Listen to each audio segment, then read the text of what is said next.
8,525 لوگوں کا قتل کر دیا گیا ہے، جس میں کہ 3500 بچے ہیں۔ اور اب اسرائیل نے جو ہے وہ غازہ کے ایک ریفیوجی کیمپ پہ اٹیک کیا ہے، اور اس ریفیوجی کیمپ میں اٹیک کی وجہ سے 50 لوگوں کی موت ہو چکی ہے، 150 لوگ شدید طور پہ زخمی ہو چکے ہیں۔ غازہ انڈونیشین ہاسپٹل پہ بھی اٹیک ہوا ہے، اس میں بھی 50 لوگوں کی موت ہو چکی ہے، اور وہاں پہ بھی تقریباً 250 سے زیادہ لوگ جو ہیں وہ کریٹیکل انجرڈ بتائے جا رہے ہیں۔ فی الحال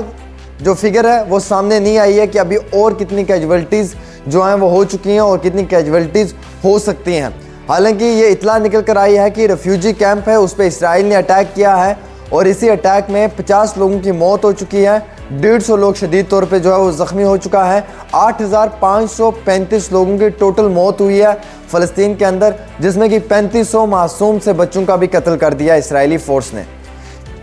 یمن بھی اب اس جنگ کا حصہ بن چکا ہے۔ یمن نے یہ کہا ہے کہ انہوں نے بھی اسرائیل پہ حملہ کیا ہے۔ یمن کا یہ مطالبہ ہے کہ اسرائیل کے بارڈرز کے اوپر جو ہے وہ ڈرون کے ذریعے اٹیک کیا گیا ہے، اور یمن بھی اب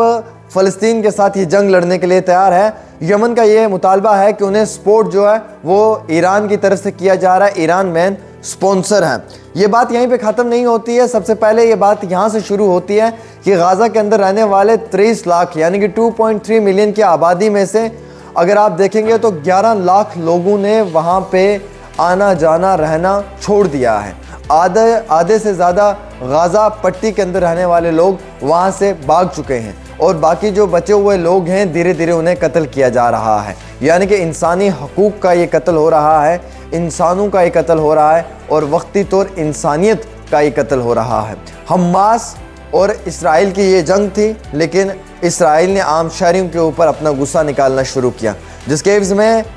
ہزاروں کی تعداد میں بچوں کا قتل کر دیا ہے، اور ہزاروں کی تعداد میں عام شہریوں کو بھی جو ہے وہ اپنی گولی کا نشانہ بنایا گیا ہے۔ غازہ کے اندر بلیک آؤٹ ہے، نہ بجلی ہے، نہ پانی ہے، نہ ایندھن ہے، اور نہ کسی ہاسپٹل میں فیسلٹی ہے، بلکہ جتنے بھی ہاسپٹلز فنکشن کر رہے تھے وہ اس وقت ڈیڈ پڑے ہوئے ہیں۔ ریزن یہ ہے کہ وہاں پہ ایندھن بھی نہیں مل پا رہا ہے۔ یونائٹڈ نیشنز اقوام متحدہ کا یہ کہنا ہے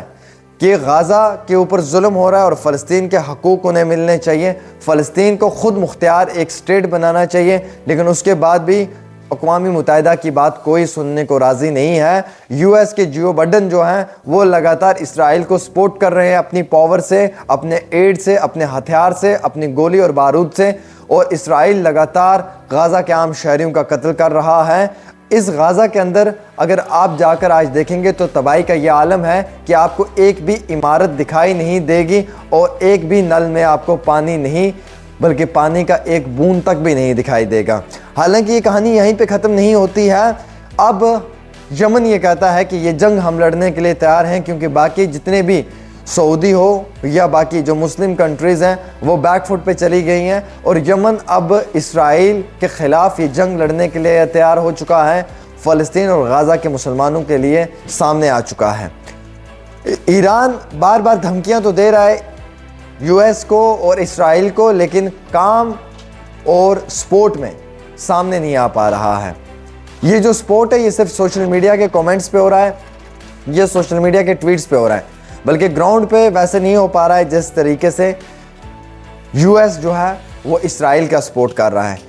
جو ایران ہے وہ صرف باتوں میں غازہ اور فلسطین کے مسلمانوں کا سپورٹ کر رہا ہے۔ اب بات سب سے بڑی یہ ہے کہ جس ریفیوجی کیمپ پہ اٹیک ہوا ہے، اس ریفیوجی کیمپ میں تقریباً آج کے سمے میں جو ہے وہ کئی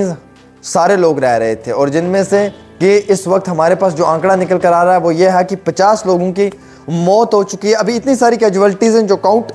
نہیں کی جا سکتی ہیں، لیکن 150 لوگ جو ہیں وہ شدید طور پہ زخمی ہیں ایز پر الجزیرہ رپورٹ۔ حالانکہ اس کے ساتھ ساتھ کئی سارے اور نیوز چینلز نے یہ لکھا ہے کہ ایران اور یمن اب مل کر یہ جنگ لڑنا چاہتا ہے۔ وہ کہتے ہیں کہ اگر ہم ایسے ہی خاموش رہیں تو شاید غازہ پٹی کے اوپر یہودی پورا قبضہ کر لیں گے۔ ایک سمے وہ تھا کہ جب یہ یہودیوں کو رہنے کے لیے جگہ نہیں تھی اور ہٹلر نے جرمنی سے انہیں مار کر بھگایا تھا، اس وقت میں 60 لاکھ سے زیادہ یہودیوں کا قتل کر دیا تھا۔ وہ یہودی بھاگ کر فلسطین پہنچے تھے اور رہنے کے لیے